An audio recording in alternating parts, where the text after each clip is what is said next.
hey yo, niaje, the Teacher Police at it once again. This is Epoera and bringing for you all the latest updates on the LGBTQ community. If you haven't subscribed yet, please hit the subscribe button and don't forget to leave a like or a comment. Your opinions really do matter.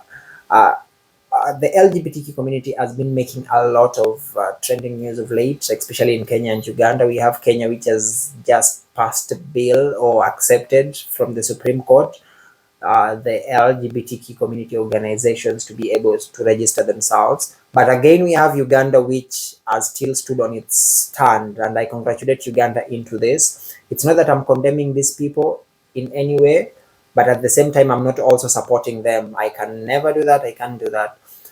And it's also that these things that are happening, it's against our religion. You can't say that God created me this way. God didn't create you that way.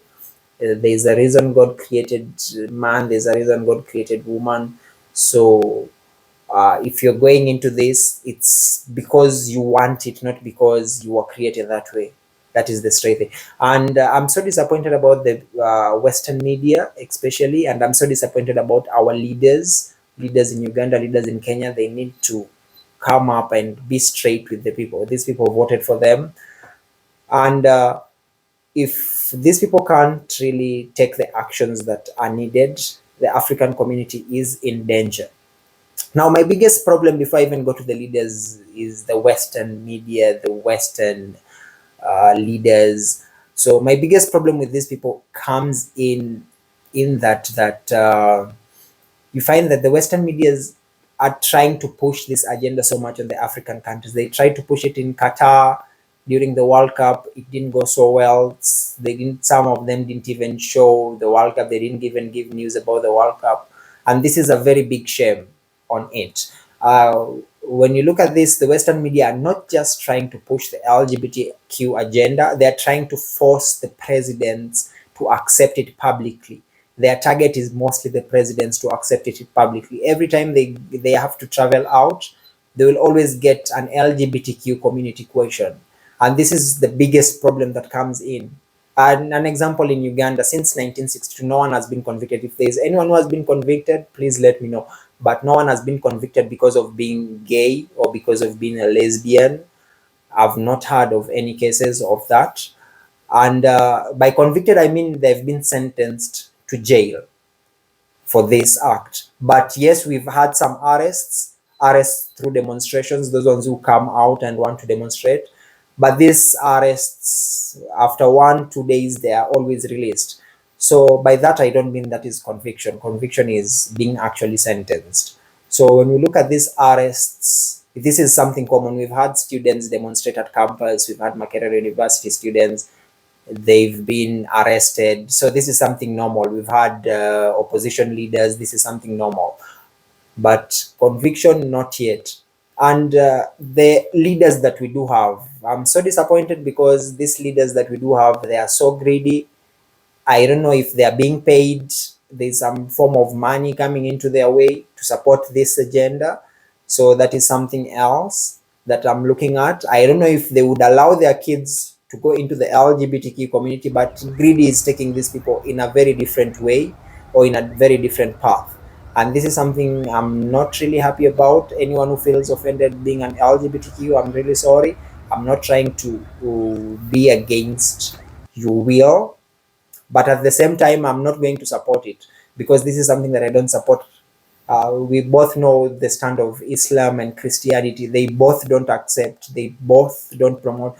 But surprisingly, these people who come out and say, I was born that way. You are not born that way. You chose to be that way. That is the true fact, because God created a man and a woman, and that is the fact. So if you're going to say I was born this way, this is purely a lie.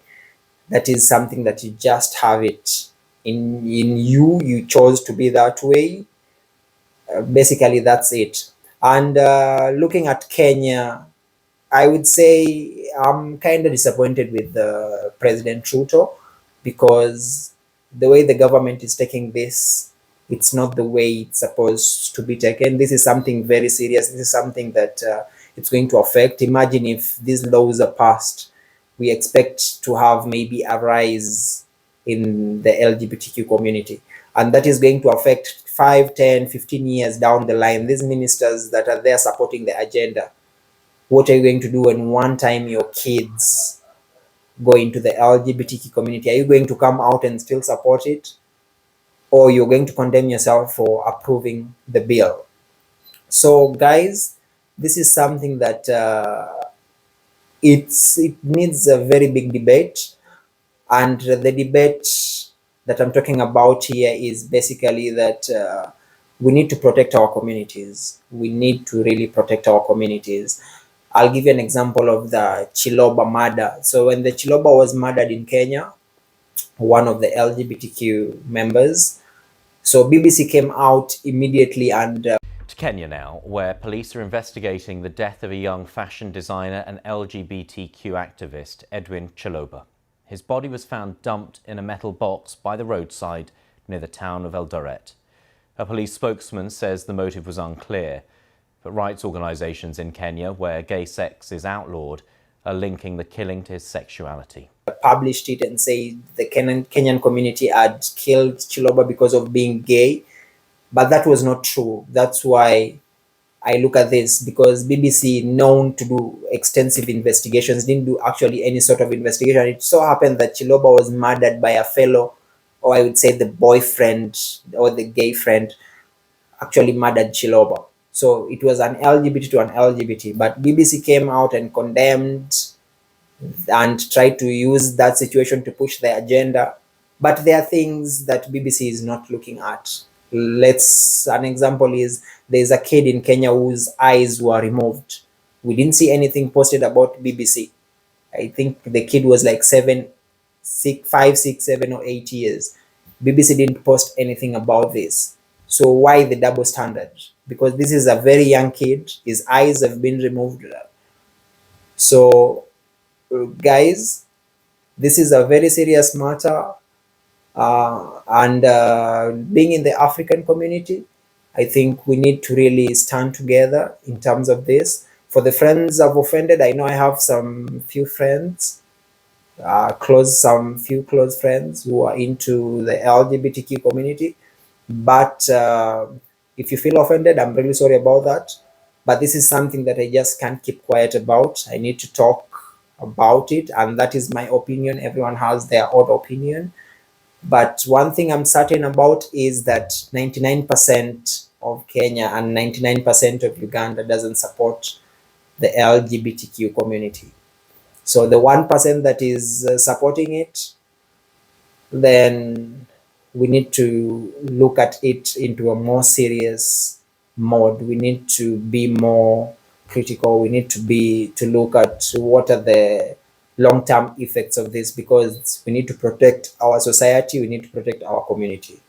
Thank you, guys. And if you have any questions, please, you can let them flow down on the comment boxes. I'll answer to what I can. And don't forget to leave a like, guys. This is your boy Ryan X, bringing for you all the latest updates always. Cheers. You.